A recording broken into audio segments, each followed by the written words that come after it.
सलामकुम सलाम सर। मैं कि गरीब आदमी है तो सलमचार का काम करना, अख का काम है तो मेरी अख तो मोतिया उतरा है। तो उन्होंने यह देखो डॉकूमेंट दिते ने, एक हफ्ता पहले उन्होंने एडमिट करने का किया, लेकिन पैसे की वजह दो बच्चियां ने मेरिया तो नज़र का काम है तो किराए का मकान तो कमाना है तो खाना है तो नज़र चलेगी तो काम करांगा।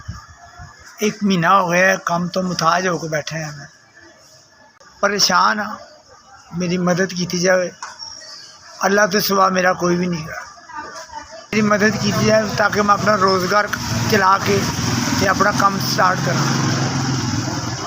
जी मेरी मदद की है, अल्लाह तुहानू दुखा परेशानियों तो दूर रखे। अल्लाह पाक तुहाडी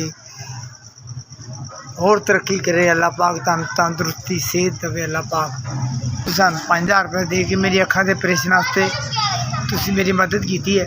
अल्लाह तुहाडी खैर करे, अल्लाह तुहानू तंदुरुस्ती देवे, अल्लाह पाक तुहानू सेहत और कामयाबी देवे। पाक तुहाडी खैर तुहाडे बच्चों की खैर करे, अल्लाह पाक तुहानू इन्ना देवे कभी कमी ना आवे। तुसीं सानू 5000 रुपये दिता है, अल्लाह तुहानू देंदा रहे तो तुसीं इंज ही गरीबां की मदद करते रहो। मालक तुहानू इन्ना क देवे कि तुसीं वंडदे रहो, गरीबां की मदद करते रहो। मालक तुहानू खुश रखे, आबाद रखे, तरक्कियां कामयाबियां देवे। तुहाडी बड़ी मेहरबानी।